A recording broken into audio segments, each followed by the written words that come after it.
All right, the next principle is known as, let's see, it's called the repeat line. Okay, a repeat line is sometimes when you're drawing something, um, you might want to emphasize. It's similar to the the construction line, but it doesn't take as much time.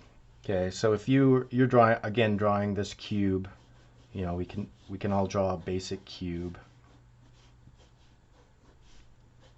You know, maybe we're having a conversation, we're talking about the room or the wall of a room or something, and we want to emphasize a a certain portion. We might draw a repeat line to draw emphasis to that portion, right?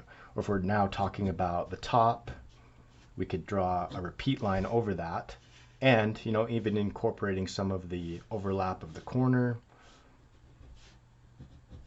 but getting that repeat line. And this is actually what I did down here as well. Drew the repeat line over the construction line. Okay. The next thing, and this works, or the next principle, and this works well with more organic shapes. This is known as a variable line. And if we think back to this point that we chiseled on our pencil, we actually have 2 points we can work with, right? We have the chiseled portion, a little bit flatter, and then that sharp portion. If we draw a line and kind of rotate our wrists as we're drawing the line, we can actually draw the same line, but using the different sides of the chiseled point. So a variable line would actually show, and hopefully you guys can see that on the video here, kind of the flatter chiseled portion twisting to the more sharp end and drawing this kind of variable line. It's not a completely stagnant line, and this gives your line a little bit of movement, gives it some visual interest, and it really softens the edge. It's much different than like your precise mechanical line, right, or your repeat line. It's definitely got some movement to it. I'm applying different pressures here. The line is definitely variable. Okay. Next one is known as same line.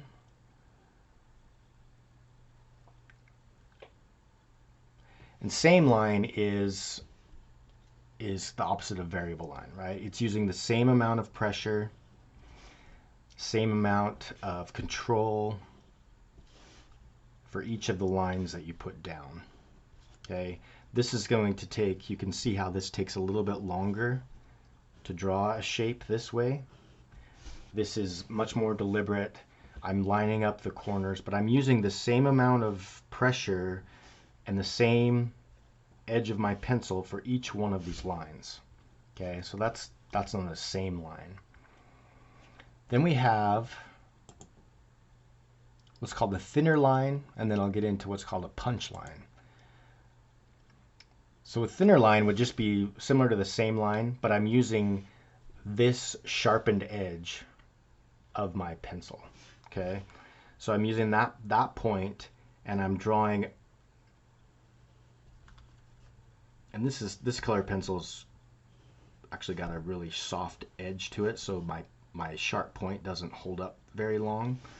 But the point is, with a thinner line, you should be using the sharper edge, and it'll actually create a thinner line weight than your same line. Okay, same basic principle. You're using the same amount of pressure and the same end of the pencil. It's just a thinner line weight. Okay, punch line, similar to this one we talked about. The punch line would really be used for emphasis. So if we quickly drew a cube,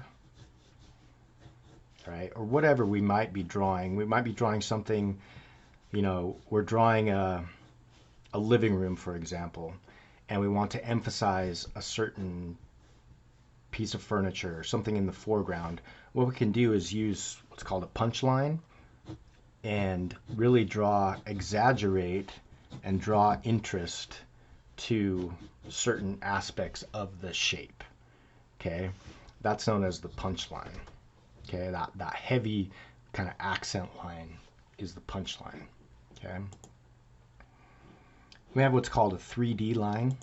This is another way to add a little bit of emphasis to a line, but it's basically taking, so you've drawn a line, and then you're taking a heavier line and drawing it right adjacent to that. Okay, it's drawing a little bit more emphasis.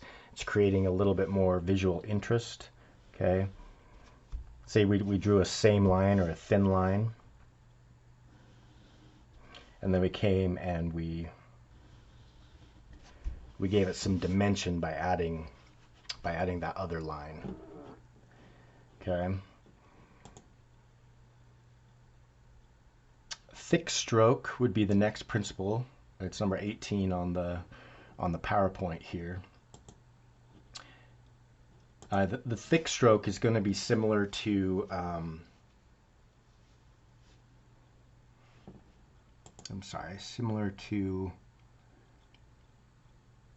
oh, actually I skipped thin thick.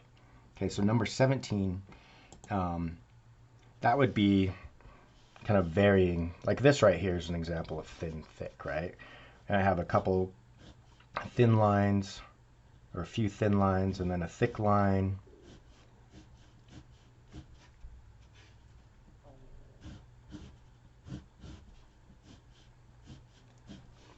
This where we're using different, basically different pressures on the lines. If we're creating a texture, or we're filling in one of the planes on a shape, right? If we came back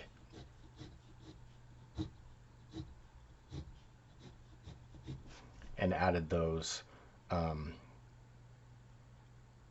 to the plane of whatever it is we happen to be drawing. Okay. Next is a thick line. This would be similar to the punch line, but we're not really emphasizing anything. We're just using a deliberate thicker line, using that chiseled edge of our stroke, of our pencil, sorry. Anytime we are filling in something, it's good to use, and you don't necessarily always need to use a 45-degree stroke, but use a consistent stroke. So if I'm filling in the side of this cube,